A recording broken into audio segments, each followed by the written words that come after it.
Des chercheurs survolent la forêt amazonienne et révèlent au monde la plus grande découverte de tous les temps. Ratanabá, la capitale du monde, le berceau de la civilisation, le chaînon manquant. En mai 2022, 2 avions ont été utilisés pour capturer des images de la forêt, dont un était équipé de la technologie LIDAR, une technologie de détection et de télémétrie par la lumière, capable de pénétrer la végétation et de capturer avec précision ce qui se cache sous la forêt, et ce sans avoir à la défricher. Pendant plus de 3 décennies, ils ont mené des recherches et collecté des données au sud et au nord du Brésil.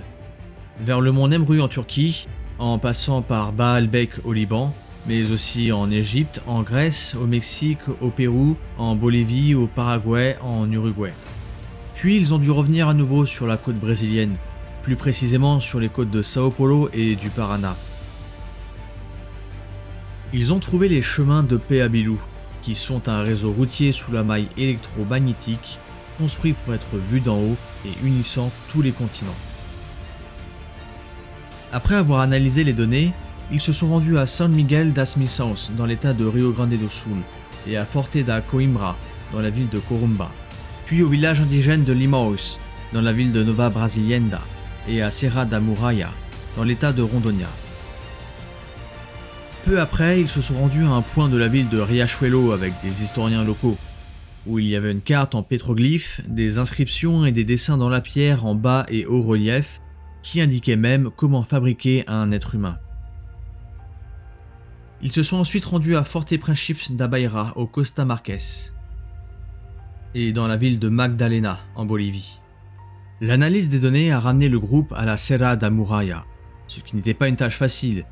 Ils ont affronté de nombreux obstacles, des jours de marche, des traversées compliquées et d'autres difficultés jusqu'à ce qu'ils atteignent le pied de la montagne. À partir de là, ils ont fait face à une montée difficile qui a demandé beaucoup d'efforts et de stratégie pour son ascension. En arrivant au sommet, ils ont trouvé un point de référence appelé le point 0 et qui apportait des indications pour divers points se référant à Ratanabá, la grande cité, et à d'autres forteresses. Jour après jour, l'équipe entrait dans la forêt dense, défrichant centimètre par centimètre, surmontant les difficultés jusqu'à ce qu'elle arrive à la plus grande découverte que le monde n'ait jamais vue, le chaînon manquant. Le centre de la richesse de l'Amérique latine, de l'Amérique du Sud et du Brésil, c'est ici. D'innombrables pièces et salles souterraines à l'architecture totalement différenciée ont été découvertes. Elles contenaient plusieurs artefacts, trésors, richesses et informations qui feront tomber les piliers de la connaissance et révéleront la véritable importance de la vie sur Terre. Voici maintenant quelques enregistrements d'images aériennes des blocs de la cité perdue faites par le groupe de recherche d'Aquila. Au cœur de l'Amazonie, exclusivement pour la population brésilienne. Maintenant, imaginez ce que vous avez en bas. La nature ne fonctionne pas avec des lignes droites. Cette symétrie a certainement été construite par une civilisation ancienne, très ancienne. Vous pouvez déjà imaginer la taille et ce qu'il peut y avoir là-dessous à exploiter. C'est à nous, c'est au Brésil. Ces coupes sont faites par l'homme. Il n'y a aucune possibilité pour que cela soit fait par la nature. Quelqu'un a fait ça là-bas. Alors la question se pose, qui a fait ça là et qu'est-ce que ça peut bien être? L'analyse des données fournies par la technologie LIDAR fait apparaître des structures qui s'écartent de ce qui est produit par la nature, comme les possibles tours identifiées à l'une des intersections des blocs. En analysant ces images, ces structures ont vraiment attiré notre attention. C'est très curieux parce que, même quand nous regardons ce tapis vert, nos yeux se tournent vers les structures. C'est comme une sorte de magnétisme. Nous retombons toujours sur ces structures.